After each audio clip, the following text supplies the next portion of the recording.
राधे राधे दोस्तों, कैसे आप सब लोग। आई होप आप सभी लोग बहुत अच्छे हैं। फ्रेंड्स, पद्मिनी एकादशी की आप सभी को ढेर सारी शुभकामनाएं। तो फ्रेंड्स, पद्मिनी एकादशी का क्या महत्व होता है, कौन सी हमें इस दिन कथा कहनी चाहिए या सुननी चाहिए, चलिए फ्रेंड्स आज की वीडियो स्टार्ट करते हैं। आज मैं आपके लिए लेकर आई हूँ पद्मिनी एकादशी की व्रत कथा। तो फ्रेंड्स, एक बार धर्मराज युधिष्ठिर कहने लगे कि हे जनार्दन, आपने सभी एकादशियों का विस्तार पूर्वक वर्णन कर मुझे सुनाया है। अंततः आप कृपा करके मुझे अधिक मास के शुक्ल पक्ष की एकादशी का क्या नाम है तथा उसकी क्या विधि है, इन सब के बारे में बताइए। श्री भगवान बोले कि हे राजन, अधिक मास में शुक्ल पक्ष की जो एकादशी आती है वह पद्मिनी एकादशी कहलाती है। उसे हम कमला एकादशी भी कहते हैं। वैसे तो प्रत्येक वर्ष 24 एकादशियाँ होती है। जब अधिक मास या मल मास आता है तब इनकी संख्या बढ़कर 26 हो जाती है। अधिक मास या मल मास को जोड़कर वर्ष में 26 एकादशियाँ होती हैं। अधिक मास में 2 एकादशियाँ होती हैं जो पद्मिनी एकादशी शुक्ल पक्ष और परमा एकादशी कृष्ण पक्ष के नाम से जानी जाती है। यह एकादशी करने के लिए दशमी के दिन व्रत का आरंभ करके कांसे के पात्र में जौ चावल आदि का भोजन करें तथा नमक न खाएं, भूमि पर सोएं और ब्रह्मचार्य व्रत का पालन करें। एकादशी के दिन ब्रह्म मुहूर्त में शौच आदि से निर्वृत होकर दत्त धामन करें और जल के 12 कुल्ले करके शुद्ध हो जाएं। सूर्य उदय होने के पूर्व उत्तम तीर्थ में स्नान कर जाएं। इसमें गोबर, मिट्टी, तिल तथा कुशा व आंवले के चूर्ण से विधि पूर्वक स्नान करें। श्वेत वस्त्र धारण करके भगवान विष्णु के मंदिर जाकर पूजा अर्चना करें। भगवान कृष्ण बोले, पुरुषोत्तम मास में अनेक पुण्यों को देने वाली एकादशी का नाम है पद्मिनी। इसका व्रत करने पर मनुष्य कीर्ति प्राप्त करके बैकुंठ को जाता है, जो मनुष्य के लिए भी दुर्लभ है। हे राजन, ध्यानपूर्वक सुने इस कथा का कि क्या है यह कथा। तो फ्रेंड्स, आज की जो व्रत कथा है उससे स्टार्ट करते हैं।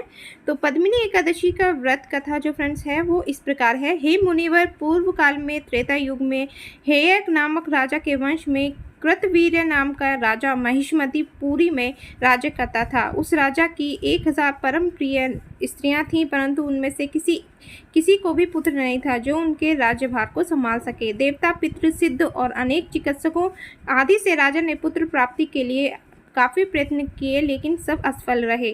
तब राजा ने तपस्या करने का निश्चय किया। महाराज के साथ उनकी परम प्रिय रानी, जो इक्ष्वाकु वंश के उत्पन्न हुए राजा हरिश्चंद्र की पद्मिनी नाम वाली कन्या थी, राजा के वन में जाने को तैयार हो गई। दोनों अपने मंत्री को राज्यभार सौंपकर राजसी वेश त्याग कर गंधमादन पर्वत पर तपस्या करने चले गए। राजा ने उस पर्वत पर 10,000 वर्ष तक तप किया, परंतु फिर भी पुत्र की प्राप्ति नहीं हुई। तब पतिव्रता रानी कमल नयनी पद्मिनी से अनुसुईया ने कहा कि 12 मास से अधिक महत्वपूर्ण मल मास होता है, जो 32 मास पश्चात आता है। उसमें द्वादशी युक्त पद्मिनी शुक्ल पक्ष की एकादशी का जागरण समेत व्रत करने से तुम्हारी सारी मनोकामनाएं पूर्ण होंगी। इस व्रत को करने से भगवान तुम पर प्रसन्न होकर तुम्हें शीघ्र ही पुत्र देंगे।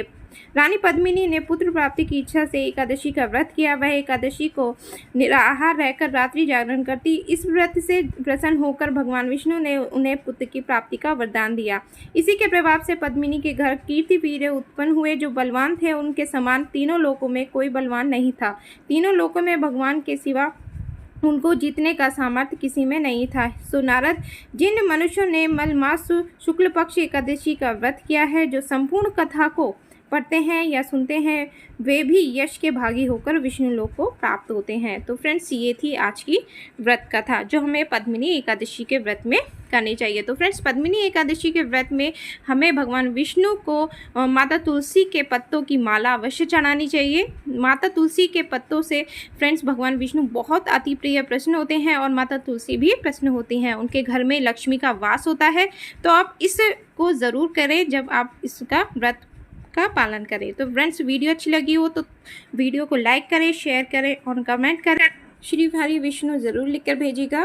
तो फ्रेंड्स, अगर आपको मेरी ये वीडियो थोड़ी सी भी ज्ञानवर्धक लगी हो तो मेरे चैनल को लाइक करना बिल्कुल ना भूलें और चैनल को सब्सक्राइब करना ना भूलें। तो फ्रेंड्स, मिलते हैं अपनी एक और नई वीडियो के साथ। तब तक के लिए राधे राधे।